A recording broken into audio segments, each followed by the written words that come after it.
Hey everyone, Nas here, and welcome back to episode 4 of Missing Person Cases, where we briefly dive into unsolved disappearances that may be lacking exposure in the public eye. With these videos, I hope to shed light on cases that need answers, and to help victims and their families find closure.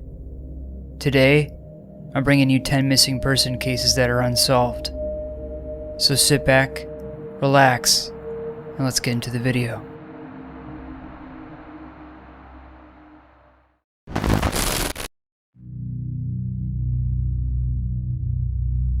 "17-year-old Ivory Frances Green was last seen at her home at the A building of Washington Courts in Utica, New York at 4 p.m. on March 6, 2004. She called her mother later that night to say she was coming home for dinner, but she never made it. Ivory was never heard from again. She was going through a rebellious period at the time of her disappearance and was classified as a runaway for several years. 2 months after Ivory disappeared, Plummer Reed Jr., a distant relative of hers, called her mother and said he was going to tell her what happened to Ivory. Before he could do it, he was shot 3 times in the head, and the call disconnected, but Plummer survived his injuries. His cousin, Benji D. Reed, was later sent to prison for the attempted murder. Another man, Marquis Williams, was also charged with attempted murder, but ultimately pleaded guilty to a misdemeanor 4th-degree criminal facilitation and was sentenced to time served. Williams admitted to supplying Benji with a gun, and since the shooting incident, Plummer has denied knowing anything about Ivory's disappearance. Ivory associated with a number of drug dealers in the Utica area, although she didn't sell drugs herself. It's theorized that she willingly accompanied one of these people somewhere, and the person harmed her. And in 2007, authorities announced they believed that she had been murdered. Ivory may still be in upstate New York, possibly in Watertown, Syracuse, or Auburn. She could also be in the Tryon, New York area. Her mother says it's uncharacteristic of her to be out of touch with her loved ones.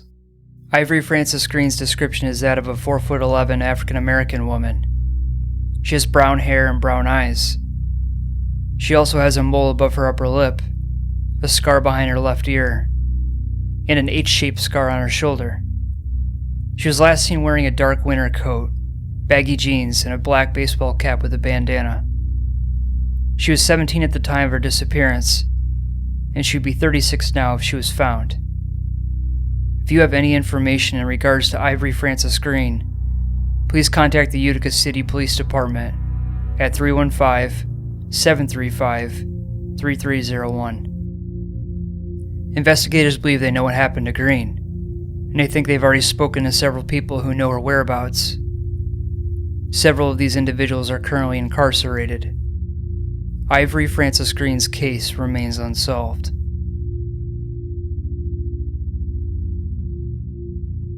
"11-year-old Mikayla Biggs was last seen riding her bicycle near her family's residence in Mesa, Arizona on January 2, 1999. Mikayla and her younger sister thought they'd heard an ice cream truck's music in the distance and asked their mother for some money.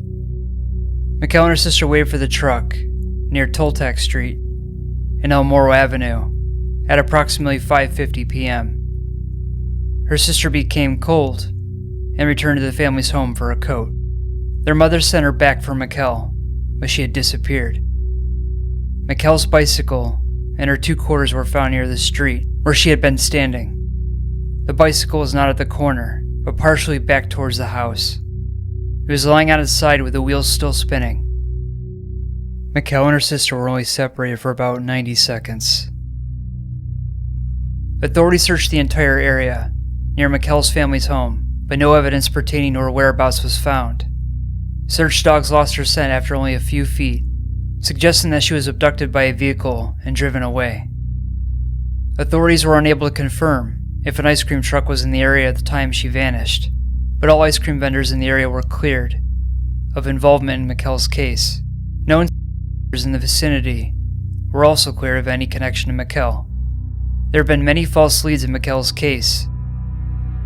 On January 9th, Police dug up what appeared to be a freshly dug grave outside of Mesa, and they found nothing. 2 witnesses were put under hypnosis in hopes that they would remember something, but nothing came of that.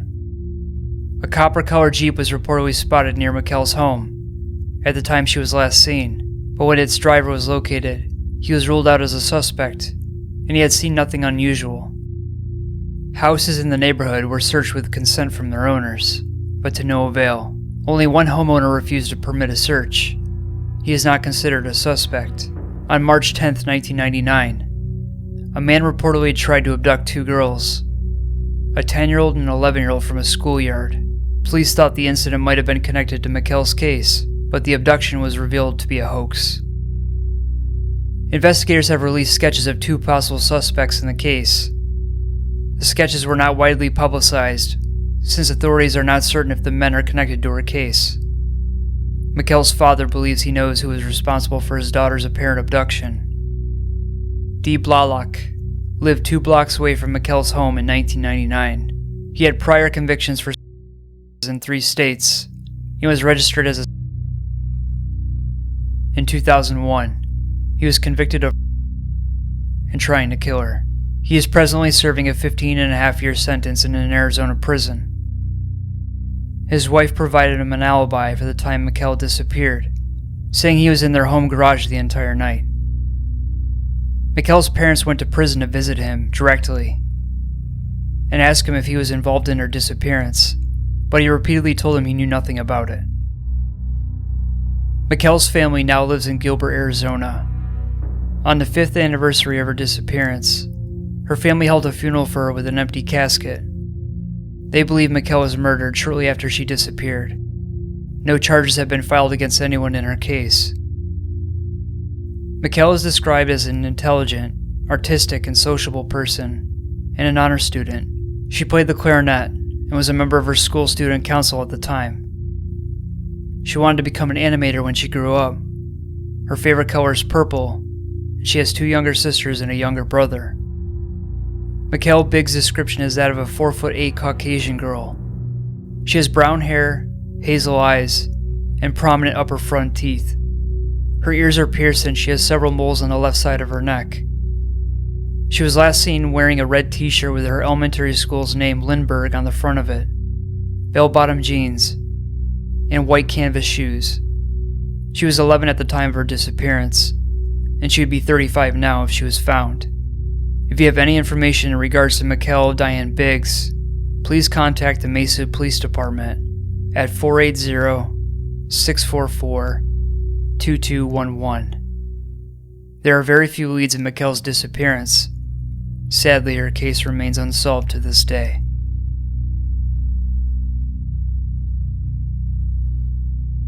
"23-year-old Phoenix Lucille Colden was last seen sitting in her car in her driveway in the 12,600 block of Country Brook Drive in Spanish Lake, Missouri, on December 18, 2011. Her father saw her drive away at 2:20 p.m., and at 5:30 p.m., her car, a black 4-door 1998 Chevy Blazer with tinted windows and the Missouri license plate number KE2S6V, was found abandoned at an intersection in the 900 block of St. Clair Avenue in East St. Louis, Illinois. It was still running, and the driver's side door was open, but there was no sign of Colden at the scene. She's never been heard from again.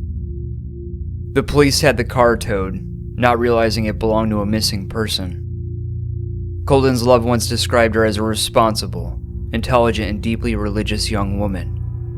She had been homeschooled up until she graduated high school. She could play multiple musical instruments and was also a regional fencing champion. When Colden moved out of her house after turning 18, she told her parents she was moving in with one of her female friends. They later found out she was in fact living with a boyfriend, but she moved back in with her parents in 2011. She was a junior of the University of Missouri in St. Louis, but she didn't take any fall semester classes the year she disappeared. Phoenix Colden's description is that of a 5'3" to 5'6" African American woman. She has dark brown hair and brown eyes, and her ears are pierced. She was last seen wearing a dark hooded sweatshirt, gray sweatpants with the word Lindenwood, or the letters USML on one leg, and dark sneakers. She was 23 at the time of her disappearance, and she would be 34 now if she was found. If you have any information in regards to Phoenix Colden, please contact the St. Louis County Police Department at 314-615-5317. Little information is available in Phoenix Colden's disappearance, and she is missing under unknown circumstances. She may have traveled to Illinois or to San Francisco, California, after she disappeared. Phoenix Colden's case remains a mystery.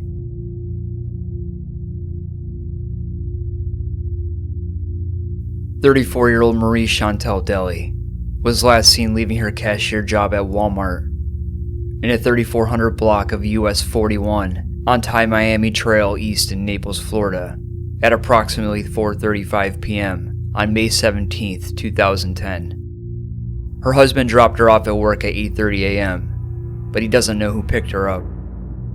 Surveillance cameras of the parking lot show her walking outside, but didn't record who she left with or whether she got into a car. She has never been heard from again. Deli has 2 daughters and 2 living sons. A third one died in an accident in 2002. Although she had left town on 2 previous occasions without telling her husband, she is a dedicated mother who would never have abandoned her children. She had worked for Walmart for 5 years before her disappearance and was considered a reliable employee. She doesn't have a driver's license. She may have not had her diabetes medication when she disappeared, and there hasn't been any activity on her bank accounts or any indication that she left the country. Deli and her husband of several years, Mathanal Darius, got into an argument the weekend before she went missing. They lived in an apartment off of Green Boulevard. Her family stated they argued frequently, and he occasionally abused her physically, something he denies. In October of 2015, he was arrested and charged with first-degree murder in an unrelated case. He allegedly shot a man to death in an Orlando, Florida hotel parking lot. He is considered a person of interest in Deli's case as well, but hasn't been charged in connection with it. Marie Chantal Deli's description is that of a 5'9" to 5'10" African-American woman. She has dark brown hair and brown eyes. Deli has a large tattoo of an ornate cross and the name Tyrese on her right shoulder, along with a large tattoo of the name Mathanald on her left shoulder. She was last seen wearing a dark blue polo shirt and tan or khaki pants. She was 34 at the time of her disappearance, and she would be 46 now if she was found. If you have any information in regards to Marie Chantal Deli, please contact the Collier County Sheriff's Office at 941-793-9300. Marie Chantal Deli's disappearance is considered suspicious, and the case remains unsolved.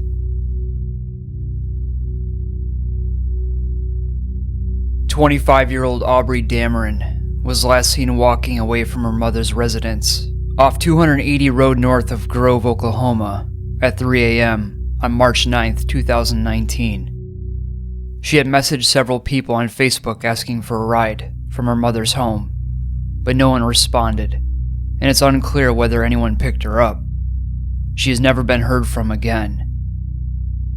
She left home without her cell phone, her purse, or medication. She had been living with her former boyfriend, J.C. Pearson, in New Mexico, but left on August 18th and moved back in with her family in Oklahoma to get help for her alcohol and drug abuse. Pearson then moved to Colorado, and Dameron disappeared 6 months later. Danette Robotham, a former close friend of Dameron's, called Dameron's former boyfriend in Colorado, Jay Pearson, on March 12th and said that Dameron was being held against her will in Ketchum, Oklahoma, for drug money owed. Robotham said that if Dameron's captors didn't get the money they wanted, they were going to kill Dameron.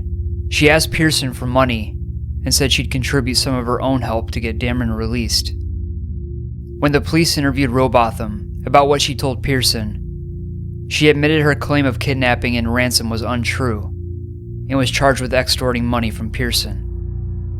When the authorities asked Robotham what she thought had really happened to Dameron, She said she didn't think Dameron was really missing, or that her parents really didn't know her whereabouts. Police also got a lead that Dameron's mother's boyfriend had said he had killed her, but they have been unable to confirm the story and haven't named any suspects in her disappearance. Aubry Dameron's description is that of a 5'9" to 5'10" transgender Native American woman. She has brown hair and brown eyes. She has a tattoo of a triquetra on the back of her neck, and a tattoo of the word shorty in a circular design on her upper left arm at the shoulder, and tattoos on both hips. She was last seen wearing a dark jacket, a dark shirt, a dark miniskirt, and dark leather boots with heels. She was 25 at the time of her disappearance, and she'd be 29 now if she was found.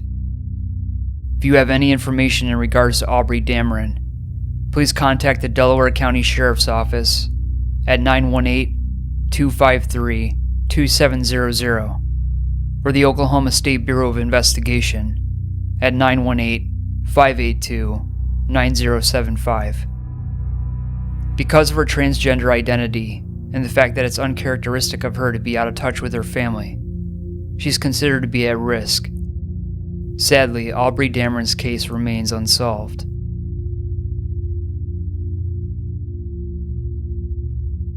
19-year-old Brittany Nicole Wood was last seen in Mobile, Alabama on May 30th, 2012. She said she was going to visit her uncle, Donald Paul Holland Sr., in the Styx River area. She apparently got a ride from him and was last seen getting in his car at 7:30 p.m. Her last cell phone signal was from that vicinity, but she never arrived and has never been heard from again. Her parents had reported her missing on June 2nd, 2012. Donald Sr. was found dead on June 1st, the day after Brittany was last seen.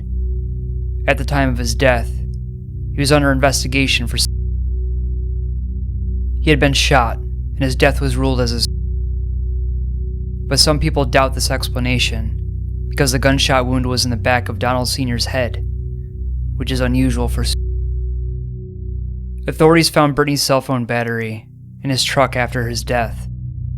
In June and July of 2012, several members of Brittany's family were arrested. Ultimately, 11 people were charged with crimes including The arrested men included Brittany's brother, Derek Thomas Wood, her uncles Randall Scott Wood and Dustin Alton Kent, her step-cousin Donald Paul Donnie Holland Jr., James Combaugh, a Wood family member by marriage, and two friends of the Wood family, William Billy Brown Lee and Nelton Lloyd Butch Morgan. Brittany's maternal aunt, Wendy Wood Holland, Wendy's twin sister, Mendy Kent, who was Dustin's wife, Brittany's mother, Jessie Wood, and Jennifer Gonzalez Moore, a friend of the family, were also charged. There were multiple victims, and police described the case as one of the worst of its kind in the county. One teenage victim stated that she had first been abused while she was a toddler in diapers, and that her earliest memories involved being... Very young children would observe what was going on, and some of the women used sex.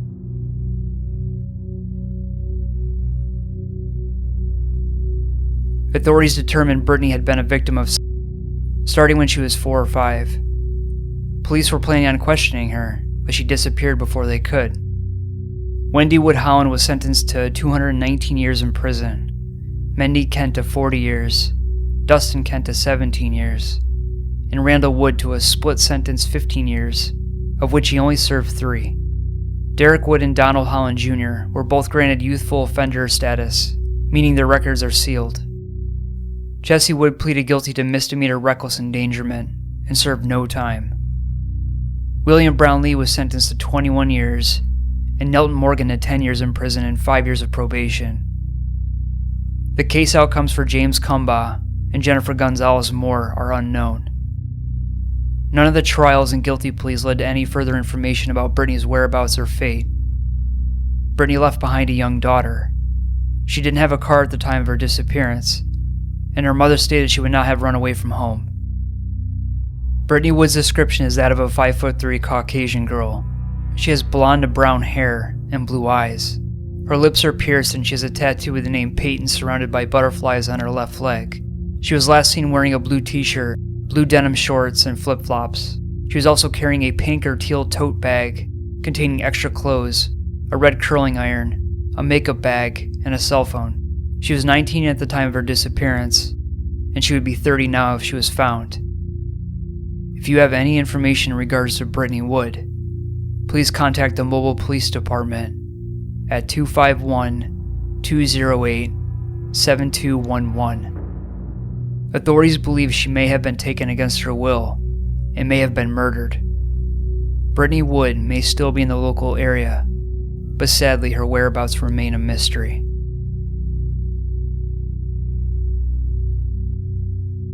One-year-old Vanessa Morales was last seen in Ansonia, Connecticut on November 29, 2019. She lived with her mother, Christine Holloway, on Myrtle Avenue. On December 2nd, Christine didn't show up for work and no one was able to get in touch with her.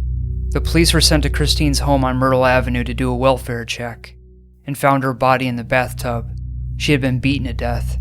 There was no sign of Vanessa, and she's never been heard from again. Vanessa's father, Jose Morales, was dating Christine at the time of her death. He was arrested for unrelated firearms charges in December, the day after Christine's body was found. Within 2 weeks, he'd been named a suspect in Christine's murder, and in February he was charged with murder and evidence tampering in her case.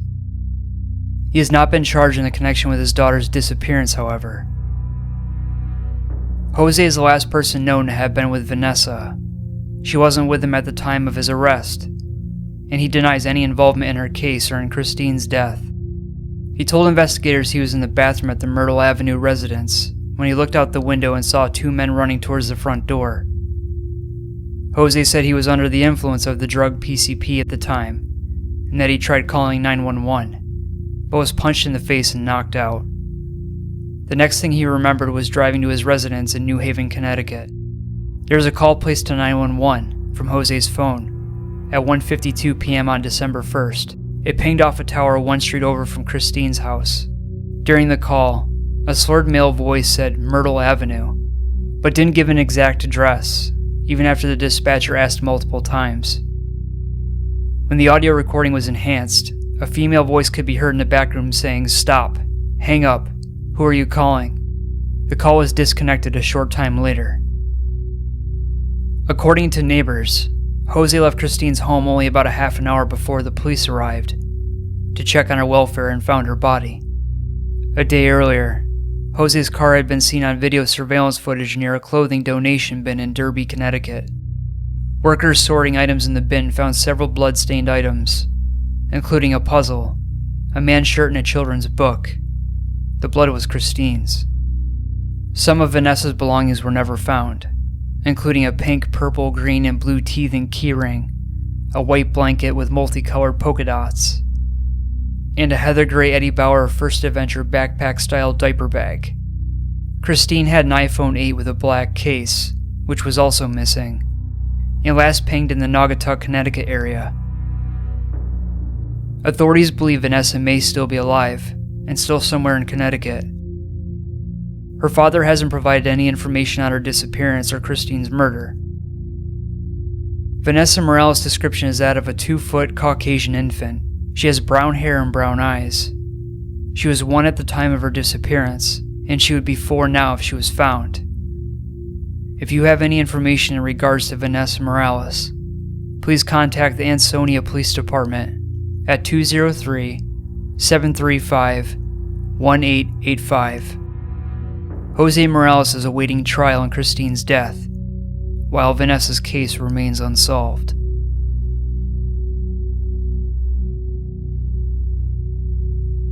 19-year-old Long Island, New York native Tammy Mahoney resided with her boyfriend in the 100 block of Lenox Avenue in Oneida, New York. She had studied husbandry at SUNY Morrisville campus during the 1979 to 1980 school year and stated she wanted to become a veterinarian, but she did not return to school for the second year. Mahoney was last seen hitchhiking near Glenwood Shopping Center on Route 46 in Oneida At 7:45 a.m. on May 8, 1981, she planned to travel to Hamilton, New York, during the evening. Authorities believe that a group of unidentified young men gave Mahoney a ride to the Oneida Indian Nation Territory, which occupies 32 acres of land along Route 46. Mahoney's boyfriend reported her as a missing person on May 11, 1981, 3 days after her disappearance. She had been employed as a groom at Vernon Downs, but quit her job a week before she went missing. She did not tell anyone of this, and left her apartment every morning as if she was going to work. She had applied for another job in the newsroom at the Oneida Daily Dispatch, and stated on the application that she had left her previous job because it was too far away from her home. She often hitchhiked to work when she could not find friends to give her a ride. Mahoney and her boyfriend were planning to move out of their apartment in May of 1981, and she left behind all of her belongings packed for the move, including her toothbrush. Her family lived in Long Island, New York at the time of her disappearance. They stated that she was close to them and kept in regular contact, and they did not believe she would have left without warning. Investigators believe Mahoney was and murdered at a party inside a trailer on the Oneida Indian Nation Territory shortly after she was last seen. Authorities received a tip that Mahoney's body was inside a building that burned down on Lenox Avenue on May 11th. An extensive search of the area produced no clues as to her whereabouts. Mahoney's disappearance was reclassified as a probable homicide sometime afterwards. Investigators announced that they had identified several male suspects in Mahoney's presumed murder in the spring of 2002. The men's names have not been publicly released, but not all the suspects are members of the Oneida Indian Nation. Authorities said that dozens of witnesses were inside the trailer at the time of her homicide, and the murder suspects still live in the local area. The federal government will prosecute Mahoney's case, since she was allegedly killed on Indian Nation property. Investigators cannot file charges against anyone until her body is recovered. A man's wallet was turned in to authorities by an unidentified individual several days after Mahoney disappeared. The wallet was located on the territory, and investigators said it was connected to her case. The identity of its owner has not been divulged, but officials requested that the person who recovered the item contact detectives in order to obtain additional evidence. Someone scrawled a message in the names of 2 alleged suspects on a reward flyer posted in a guy, a girl, and a laundromat in Vernon, New York in March of 2002. Investigators made a public plea for photos of the Indian Nation Territory and any junked vehicles from May 1981 around the same time. Authorities announced that Mahoney's body may have been placed inside one of those cars immediately after the murder. Officials searched a gravel-covered lot near the Shakowee Cultural Center on the territory in late June 2002. A pond was located in the area at the time Mahoney vanished, but it was filled sometime afterwards. No evidence was uncovered during the search. Investigators said they did not believe her remains were still inside the car, but materials related to her case may be inside the vehicle. Tammy Mahoney's description is that of a 5'3" Caucasian woman. She has brown hair and green eyes. Mahoney's ears are pierced and she has freckles. She was last seen wearing a dark-colored V-neck sweater or sweatshirt, blue jeans and sneakers. She was 19 at the time of her disappearance, and she would be 61 now if she was found. If you have any information in regards to Tammy Mahoney's case, please contact the Madison County Sheriff's Department at 315-366-2289 or Oneida Police Department at 315-363-9111. Unfortunately, Tammy Mahoney's whereabouts have yet to be found.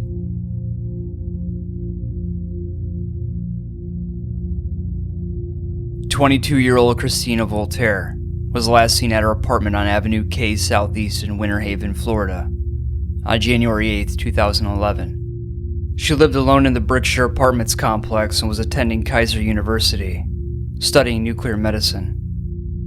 A close friend, Charles Pierre Gilly, lived in the same complex. On the day of Voltaire's disappearance, Charles' car broke down and he walked back to her apartment to borrow her car, arriving there at 7 p.m. She was dressed in a black robe and was sitting in bed, drinking tea and doing her homework. She told Charles she didn't feel too well.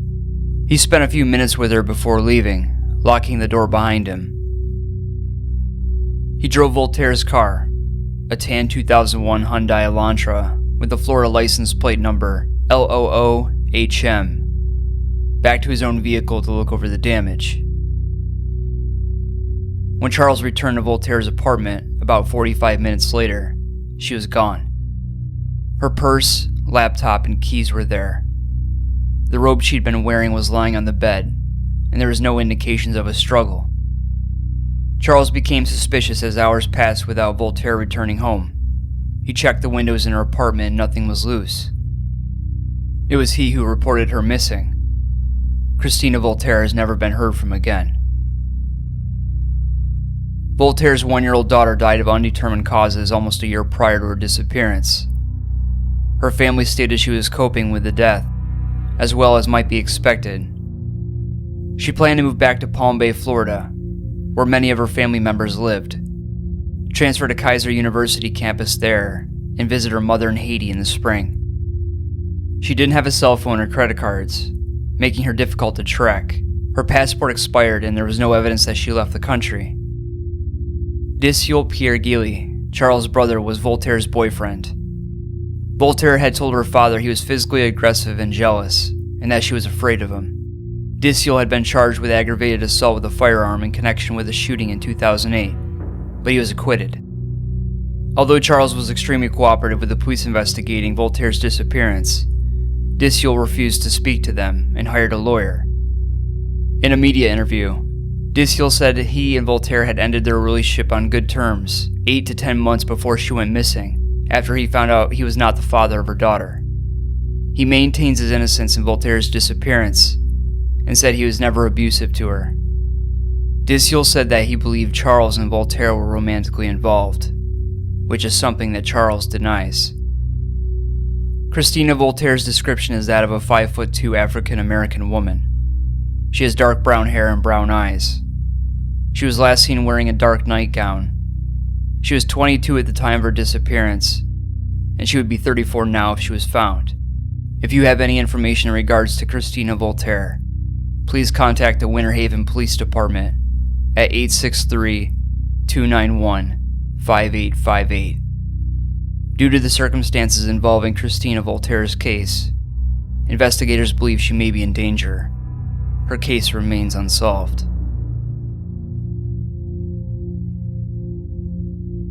59-year-old Ray Grieger was last seen on April 15, 2005, in Bellefonte, Pennsylvania. He took a half a day off from work and left his place of employment, driving his 2004 Mini Cooper, which is red with a white top and vanity license plate. Ray called his longtime girlfriend, Patty Fornicola, on his cell phone at 11:30 a.m. and said he was driving east-northeast on Route 192 toward Lewisburg in Union County, Pennsylvania. He never arrived home, and Fornicola reported him missing at 11:30 p.m. that same day. There has been no activity on his cell phone, email, bank accounts, or credit cards since he vanished. Ray has been the Center County District Attorney for 20 years and had decided to retire in December and not seek re-election.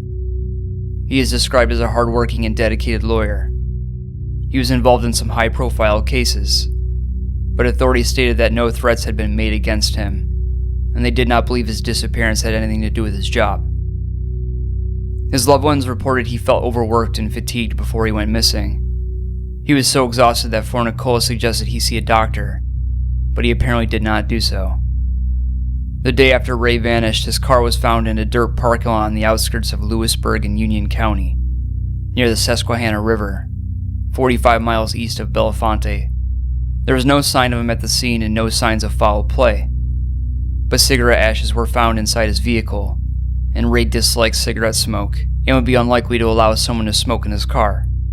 Ray's cell phone was locked inside the vehicle and a water bottle was also found. Ray's DNA was on the bottle, indicating he drank from it.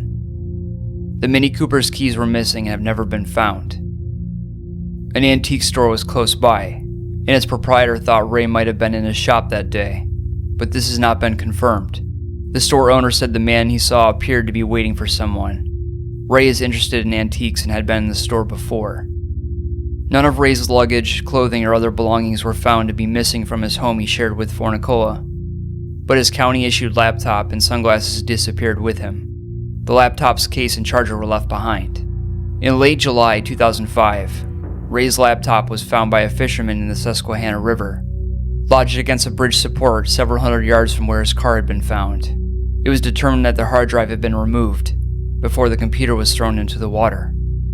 Investigators stated that the computer had been in the river for quite some time, possibly since the time Ray vanished. His family said he did not normally take his laptop with him on trips.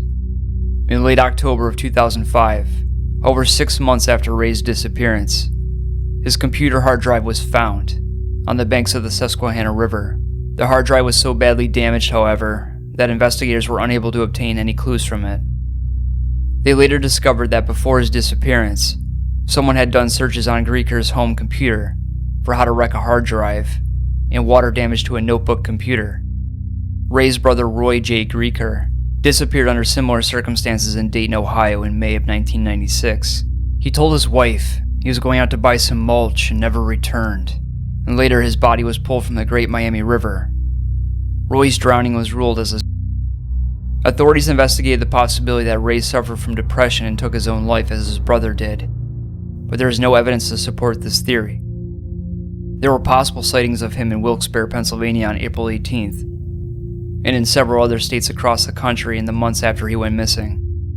But the sightings have not been confirmed, and most of them are not considered credible. Police examined the district attorney's financial accounts after Ray vanished, but found no discrepancies in any of them. Authorities are uncertain what caused Ray's disappearance. Foul play is being considered as a possibility, but there is little evidence to support any theory. His girlfriend and daughter both passed polygraph tests after he vanished, and neither woman is considered a suspect. Ray's daughter lives in Seattle, Washington. She says she and her father were close, spoke on the phone frequently, and spent several weeks together each year. Authorities considered administering polygraph tests to Ray's nephews and his 2 ex-wives, but decided not to. He maintained an amicable relationship with his daughter's mother, whom he divorced in 1991, but reportedly did not get along with his other ex-wife. Ray enjoys antiques, traveling, and outdoor activities. He was born in Cleveland, Ohio, and got his law degree at Case Western Reserve University in that city. He moved to Pennsylvania in the early 80s. He kept a low profile at his job despite its public nature. Ray Grieker's description is that of a 6-foot Caucasian man. He has graying brown hair and green eyes. He was last seen wearing a blue fleece jacket, blue jeans, and sneakers. He was 59 at the time of his disappearance, and he would be 77 now if he was found. If you have any information in regards to Ray Grieker, please contact the Bellefonte Police Department at 814-353-2320. Ray Grieker was declared legally dead in July of 2011, but his case remains unsolved, and the circumstances surrounding his disappearance are still unclear. It can be a dark and cruel world. People go missing every year, without ever being traced or heard from again. I hope that someday this channel will be able to help people find closure in these sad, unfortunate cases. I appreciate you taking time out of your day to watch these videos. Enjoy your weekend, friends. Thank you for watching, stay safe, and I'll see you in the next one.